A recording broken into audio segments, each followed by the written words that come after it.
নমস্কার, আমি পল্লবী। আর তোমাদেরকে সেই লাস্ট কবে ভিডিও দিয়েছি এখান থেকে যাওয়ার সময় আমার সত্যিই আর মনে নেই গো। তবে পুজো কাটিয়ে অনেক দিন পর তোমাদের সঙ্গে এইভাবে ভিডিও শেয়ার করছি। শুভ বিজয়া সবাইকে, বড়োদেরকে প্রণাম আর ছোটোদেরকে অফুরন্ত ভালোবাসা।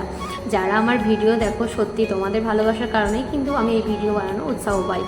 তবে চলো তোমাদেরকে কিছু কোশ্চেনের উত্তর দিই, কারণ তোমরা আমাকে যারা ভালোবাসো তারা অনেক কোশ্চেন করো, যার উত্তর আমি কিন্তু সবসময় দিতে পারি না।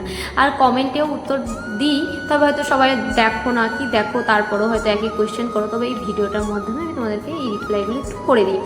আমি কোথায় থাকি প্রথমেই বলি, আমি হাজব্যান্ডের সঙ্গে থাকি। আর হাজব্যান্ডের কাজের সূত্রেই কিন্তু এই খড়গপুরে আসা, মানে আমি থাকি হচ্ছি খড়গপুরে। তবে এখন কিন্তু হচ্ছে সন্ধ্যাবেলা, আর ব্লগটা এখান থেকেই শুরু করছি। জানো তো, সংসারে খুঁটিনাটি কাজ করতে না আমি যে ভিডিও ক্রিয়েট করি সেটাই আমি ভুলে যাই। যদিও আমি সুন্দরভাবে ভিডিও ক্রিয়েট করতে পারি না, কিন্তু আমার এই ভিডিও ক্রিয়েট করাটা একটা ভালোবাসা ছিল। সেটা আস্তে আস্তে তোমরা প্রফেশনাল, মানে তোমরা এতটাই ভালোবাসা দাও মাঝে মধ্যে ভিডিও পোস্ট হয়, তাহলে তো মাঝে মধ্যেই ভালোবাসা পাবো, সবসময় থরি না পাবো। তো যাই হোক, এতটা ভালোবাসা পাই মাঝে মধ্যেও যে মনে হয় যে না, ভিডিওটা আমি এবার কন্টিনিউ করবো। কিন্তু মাঝখানে ওই যে কখনো মন খারাপ, কখনো শরীর খারাপ, কখনো কোনো ইস্যু, ও কারণে আমি ভিডিওগুলো কন্টিনিউ করতে পারি না। তাই আজকে সন্ধ্যাবেলায় ভেবেছি আমি না, একটু যখন বাইরে বেরোচ্ছি তোমাদের সঙ্গে আমি কোথায় যাচ্ছি সেটা শেয়ার করি।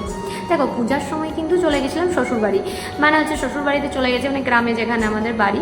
তো ওই জন্য আমরা মালপত্র যেটুকুনি ছিল সেটুকুনি খাওয়া দাওয়া করে নিয়েছিলাম, মানে করে আমরা পুরোপুরি মোটামুটি জিনিসপত্র ফিনিশ করেই গেছিলাম, যাতে কোনোভাবে নষ্ট না হয়ে যায়।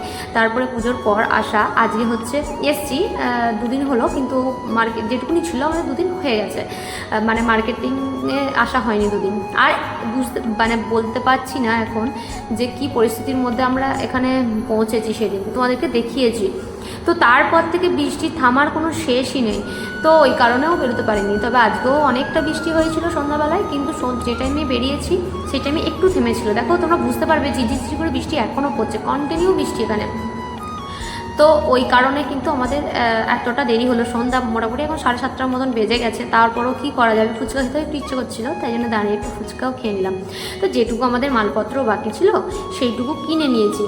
আর দেখো, এই সামনে যেখানে গাড়িটা রেখেছিল, যখন ডাকা হয়েছিল তখন কিন্তু গরু ছিল না। আর যখন গাড়িটা বের করছি ফুচকা খাওয়ার পর, তখন কিন্তু গরুগুলো সামনে এসে বসে গেছে। তো ওদেরকে একটু সরিয়ে নেওয়া হলো। আর যেটুকুনি মধ্যবিত্তদের ঘরে দুটো সংসারে যেটুকুনি জিনিসপত্র লাগে মোটামুটি আমরা কিনে নিয়েছি। আর দেখো, আসার পরে কিন্তু আমি ওখানে না সবজি কিনতে গিয়ে না পায়ে একটু চোট পেয়েছিলাম। আর পায়ে চোট পেলে আমি সবসময় মানে ওষুধ ইউজ করি হিসাবে বোরোলিন, যেটা গরম করে মানে লাগালে পারে খুব তাড়াতাড়ি মানে সেই যে ব্যথাটা ওটা কমে যায়।